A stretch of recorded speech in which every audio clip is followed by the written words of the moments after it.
మంచి ముహూర్తం కోసం చూస్తూ ఉంటాం కదా. పెళ్ళిళ్ళు, పేరంటాలు, బారసాలలు ఇలాంటి వాటికి ఓకేనండి ముహూర్తం. మనం పోయేటప్పుడైతే ఒక ముహూర్తం పెట్టుకునే అవకాశం ఉందా? సో, ముహూర్తానికి ఎంత ఇంపార్టెన్స్ ఇవ్వాలో అంత ఇవ్వండి. సరే, విషయానికి వచ్చేస్తాను. చాలా చేయాలనుకుంటాం. డబ్బులు ఆదా చేయాలనుకుంటాం. కొత్తగా ఏదైనా కోర్స్ స్టార్ట్ చేయాలనుకుంటాం. లేదైతే ఏదో ఒక సబ్జెక్టు నేర్చుకోవాలనుకుంటాం. జాబ్‌కి అప్లై చేయాలనుకుంటాం. ఇలా చాలా చాలా ఉన్నాయి కదా! చాలా చేయాలనుకుంటాం. దానికి బెస్ట్ ముహూర్తం ఏంటి అంటే యాక్చువల్‌గా అయితే నిన్నటి రోజు. ఓకే. నిన్న మిస్ అయిపోయింది కదా! ఏం చేయాలా అంటారా? ఈరోజు. ఈరోజు బెస్ట్ ముహూర్తం అనుకోండి. ఇక్కడ వర్జాలు, వారాలు వగైరా ఏం పెట్టుకోవద్దు. తిథులు, నక్షత్రాలు కూడా అవసరం లేదండి. మంచి పని కదా! ఎవరు చెప్పినా గానీ మంచి పనికి ఎప్పుడైతే అనుకుంటామో అదే ముహూర్తం. సో, ఈరోజే అంటే సాయంత్రం కాదు, మధ్యాహ్నం కాదు, ఒక గంట తర్వాత కాదు, ఇప్పుడే అంటున్నాను. సో, మీరేం చేయాలనుకుంటున్నారు? ఒకసారి ఫోన్ తీయండి. ఇన్‌స్టాగ్రామ్‌లు, ఫేస్‌బుక్‌లు, యూట్యూబ్‌లు పక్కన పెట్టేయండి. వెబ్‌లోకి వెళ్తారా? పోర్టల్ యాప్ ఏదో ఉంటుంది కదా! అక్కడికి వెళ్ళిపోయి అప్లై చేయండి. ముందు జాబ్‌కి అప్లై చేయాలి. అప్లై చేయండి. కాదు రూ. 4 ఉన్నాయి.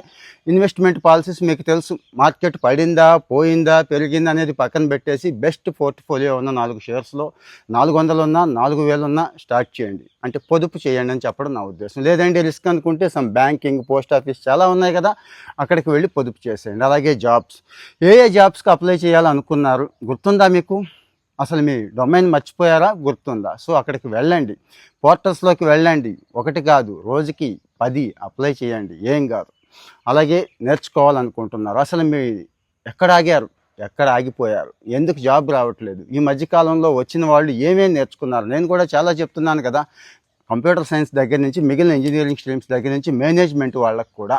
ఎక్కడుంది అవకాశం అంటారా? ఆన్‌లైన్‌లోనే ఉంది ముందు. లేదు, 4 అడుగులు బయటికెయ్యండి. బయట ప్రపంచంలో 1, 2 కాదు, కొల్లలుగా ఉన్నాయి అవకాశం.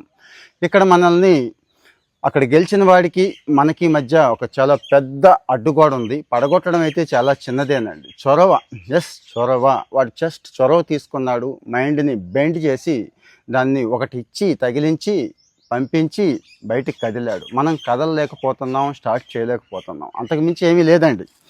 చిన్న చిన్న విషయాలు, చాలా చిన్న విషయాలు జీవితంలో చాలా పెద్ద ఇంపాక్ట్ చూపిస్తాయి అనుకున్నాం కదా! అంటే మైక్రో హ్యాబిట్స్ అనుకోండి. ఇది ఒక చాలా మంచి హ్యాబిట్ అవుతుంది. ఏ పని అయితే చేయాలి అనుకుంటున్నామో అది మంచి పని అయినప్పుడు, అది మంచి పని అని మనం పక్కాగా ఫిక్స్ అయినప్పుడు, మన జీవితానికి ఉపయోగపడుతుంది అనుకున్నప్పుడు, ఇక వర్కౌటా లేకపోతే హాబీయా, అదా ఇదా అని ఏం ఆలోచించొద్దండి. ఏదైతే అది, మీరు ఏది అనుకున్నారో అది స్టార్ట్ చేయడానికి ఇదే కదా బెస్ట్ టైం. కామెంట్ చేయండి.